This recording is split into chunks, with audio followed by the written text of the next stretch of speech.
Alhamdulillah hari ini adalah tanggal 10 Muharram yang disunahkan bagi kita untuk berpuasa. Tatkala dari Ibnu Abbas radhiyallahu taala anhuma, tatkala Nabi sallallahu alaihi wasallam lama qadimal Madinah, tatkala Rasulullah sallallahu pergi kota Madinah, wajadal Yahud tasum, maka Nabi sallallahu alaihi wasallam mendapati orang-orang Yahudi mereka berpuasa pada tanggal 10 Muharram.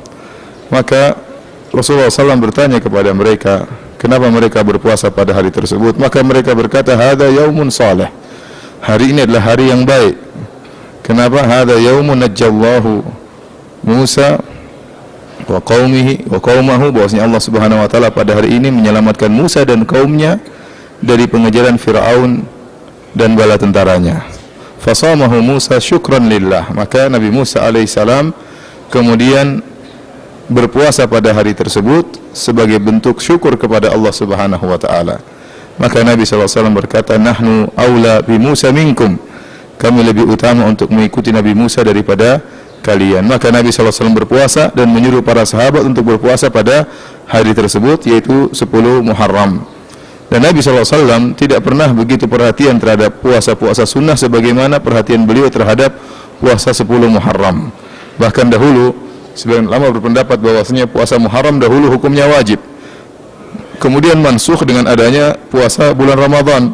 Dulu sebelum ada puasa bulan Ramadan, yang wajib dipuasakan adalah puasa Muharram. Oleh karenanya puasa Muharram adalah puasa yang mulia, yang Nabi SAW pernah bersabda dalam hadisnya, wa afdalus siyam ba'da Ramadan siyamu syahrillahi al-Muharram, bahwasanya puasa yang paling afdal setelah puasa bulan Ramadan adalah puasa di bulan Muharram. Di antaranya adalah puasa tanggal 9 Muharram dan tanggal 10 Muharram pada hari ini. Yang kata Nabi sallallahu alaihi wasallam, wa siyamu yaumi asyura ahtasibu 'ala Allah an yukaffira as-sanata allati qablahu, bahwasanya puasa hari Asyura aku berharap kepada Allah Subhanahu wa taala, puasa hari Asyura, ya aku berharap kepada Allah agar Allah mengampuni dosa selama setahun sebelumnya. Maka ini merupakan ibadah yang agung berpuasa pada hari ini. Para hadirin rahmatillah Subhanahu wa taala, sebagaimana saya katakan tadi, puasa pada tanggal 10 Muharram sejarahnya karena Allah Subhanahu wa taala menyelamatkan Nabi Musa dan kaumnya dari kejaran Firaun dan bala tentaranya. Tatkala Nabi Musa dan kaumnya terjebak di hadapan mereka Laut Merah, sementara di belakang mereka adalah Firaun dan bala tentaranya. Sampai-sampai Allah Subhanahu wa taala sebutkan dalam Al-Qur'an, falamma tara al-jam'ani qala ashabu Musa inna lamudrakun. Tatkala sudah saling melihat di antara dua pasukan, yaitu kelompok Nabi Musa dan kaumnya, sudah dilihat oleh Firaun dan bala tentaranya, saling melihat di antara mereka namun masih berjarak jauh. Maka tatkala itu qala ashabu Musa, maka pengikut Nabi Musa berkata, inna lamudrakun, kita bakalan ketangkap wahai Musa.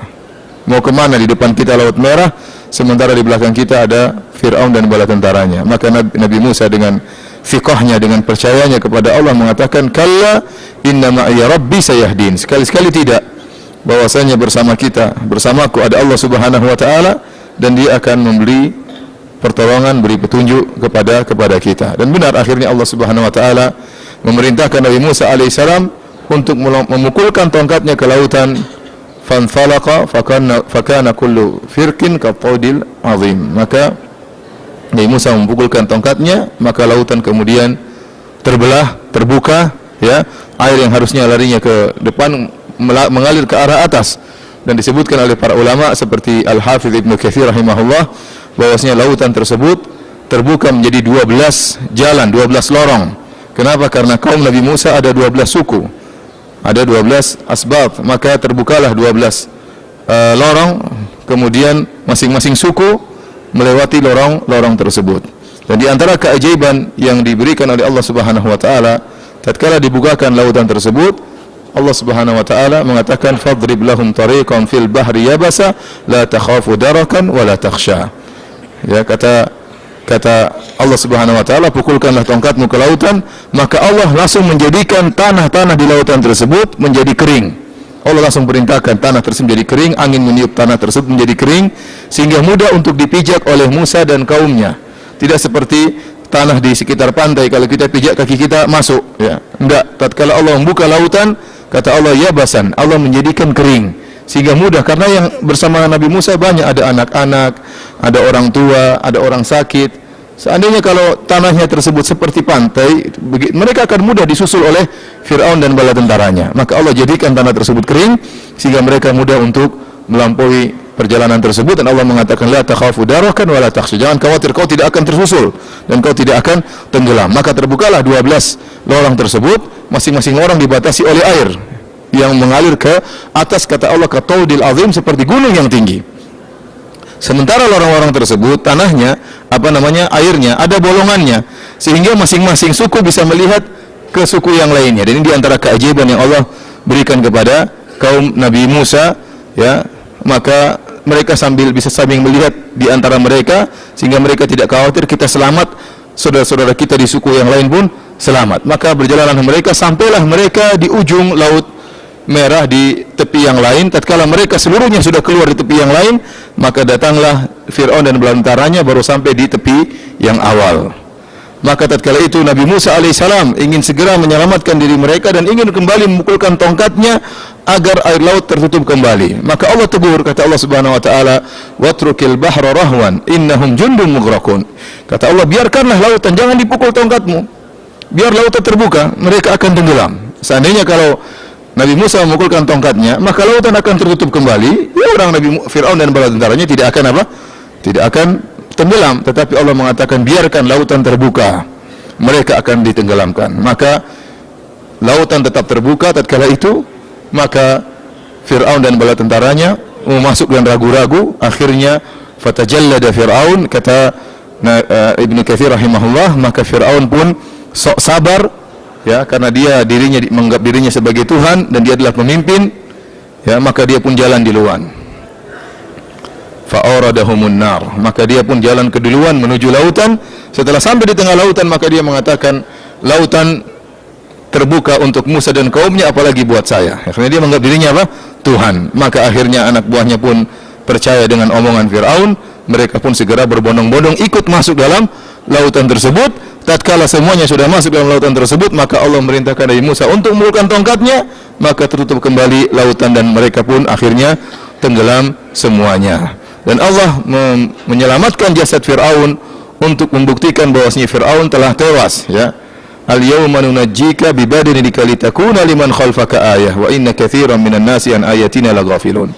Kata Allah Subhanahu wa taala, adrakul gharaq, tatkala Fir'aun akan tenggelam, maka dia berkata, qala amantu annahu la ilaha illa alladhi amanat bihi banu Israil wa ana minal muslimin. Ya. Tatkala dia akan tenggelam, maka dia mengatakan, aku beriman kepada Tuhannya Bani Israel dan aku termasuk orang-orang yang Islam. Maka Allah tegur, al-ana wa qad asaita qablu wa kunta minal mufsidin. Sekarang baru kau sadar wahai Fir'aun, dan sebelumnya kau termasuk orang-orang yang buat kerusakan. Maka Allah selamatkan jasadnya pada hari tersebut, ya. Nunajjika bi badanika litakuna liman khalfaka ayah. Kami selamatkan jasadmu sebagai pelajaran bagi orang-orang setelahmu. Maka jasad Fir'aun pun keluar dalam kondisi selamat sebagai bukti bahwasanya orang yang begitu sombong dan congkaknya seperti Fir'aun yang mengaku sebagai Tuhan ternyata telah tewas. Karena kalau ternyata jasadnya tidak diselamatkan, ada sebagian orang yang ragu, yang menyatakan Fir'aun adalah Tuhan, dia tidak mati, dia sedang bermain-main di lautan, mungkin sedang ketemu sama Nyi Roro Kidul, ya, dia belum mati. Maka Allah keluarkan jasadnya sebagai bukti bahwasanya dia telah tewas. Ini sebabnya kenapa kita disyariatkan untuk berpuasa pada tanggal 10 Muharram, dan disunahkan kita berpuasa juga sehari sebelumnya, kemarin tanggal 9 Muharram. Kata Nabi SAW, la in ishtu ila qabil la asumanna tasi'. Kalau saya hidup tahun depan, kata Nabi SAW, saya akan berpuasa juga tanggal 9 Muharram bersama tanggal 10 Muharram. Namun qadarullah, Nabi SAW ternyata tidak hidup tahun kemudian, beliau pun meninggal dunia, sehingga tetap cita-cita Nabi kita kerjakan.